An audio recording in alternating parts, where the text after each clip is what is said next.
प्रधानमंत्री नरेंद्र मोदी 8वें अंतर्राष्ट्रीय योग दिवस के मौके पर मैसूर पैलेस के मैदान में आयोजित कार्यक्रम में शामिल हुए। करीब 15,000 लोगों ने इस कार्यक्रम में प्रधानमंत्री के साथ योगाभ्यास किया। योग शुरू करने से पहले कार्यक्रम में उपस्थित लोगों को संबोधित करते हुए पीएम मोदी ने देश और दुनिया को अंतर्राष्ट्रीय योग दिवस की बधाई दी। उन्होंने कहा कि योग की यह यात्रा अनादि से अनंत भविष्य की दिशा में निरंतर ऐसे ही चलती रहेगी। हम सर्वे भवन्तु सुखिनः, सर्वे सन्तु निरामया के भाव के साथ एक स्वस्थ और शांतिपूर्ण विश्व को योग के माध्यम से भी गति देंगे।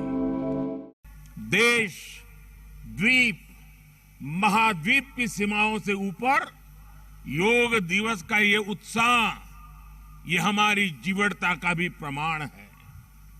योग अब एक वैश्विक पर्व बन गया है। योग किसी व्यक्ति मात्र के लिए नहीं, संपूर्ण मानवता के लिए है। इसलिए इस बार अंतर्राष्ट्रीय योग दिवस की थीम है योगा फॉर ह्यूमैनिटी। मैं इस थीम के जरिए योग के इस संदेश को पूरी मानवता तक पहुंचाने के लिए यूनाइटेड नेशंस का और सभी देशों का हृदय से धन्यवाद करता हूं।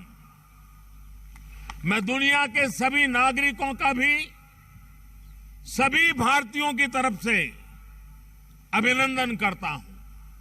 साथियों, योग के लिए हमारे ऋषियों ने, हमारे महर्षियों ने, हमारे आचार्यों ने कहा है, शांतिम योगेन विन्दति।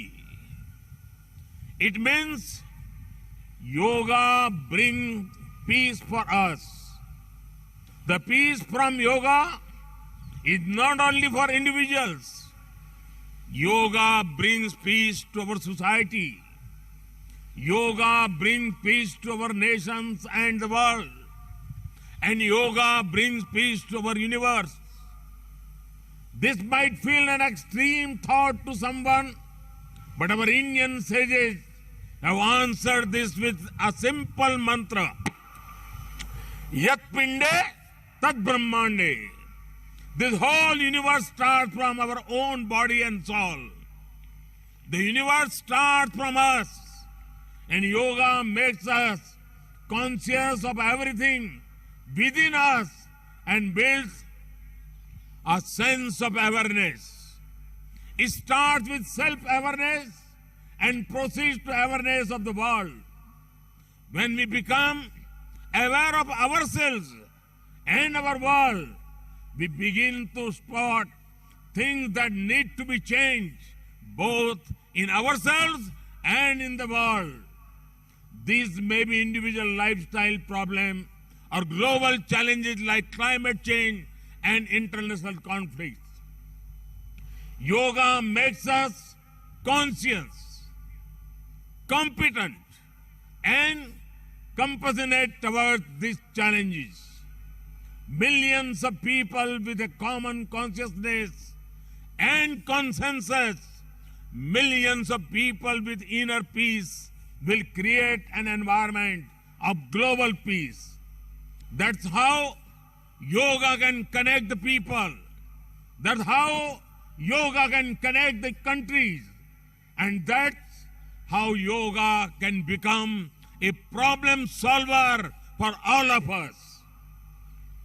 साथियों, भारत में हम इस बार योगा दिवस हम एक ऐसे समय पर मना रहे हैं जब देश अपनी आजादी के 75वें वर्ष का पर्व मना रहा है, अमृत महोत्सव मना रहा है। योग दिवस की ये व्यापकता, ये स्वीकार्यता भारत की उस अमृत भावना की स्वीकार्यता है जिसने भारत के स्वतंत्रता संग्राम को ऊर्जा दी थी। इसी भावना को सेलिब्रेट करने के लिए आज देश के 75 अलग अलग शहरों के 75 ऐतिहासिक स्थलों के साथ ही अन्य नगरों के लोग भी ऐतिहासिक स्थानों पर योग कर रहे हैं। बता दें कि पीएम मोदी ने ही 2014 में प्रधानमंत्री बनने के बाद साल में एक दिन योग के नाम करने के लिए संयुक्त राष्ट्र के सामने अंतर्राष्ट्रीय योग दिवस घोषित करने का प्रस्ताव रखा था, जिसे स्वीकार कर लिया गया और 21 जून को अंतर्राष्ट्रीय योग दिवस के रूप में मान्यता मिली। पहला इंटरनेशनल योगा डे 21 जून 2015 को मनाया गया था। ब्यूरो रिपोर्ट, देशवा न्यूज।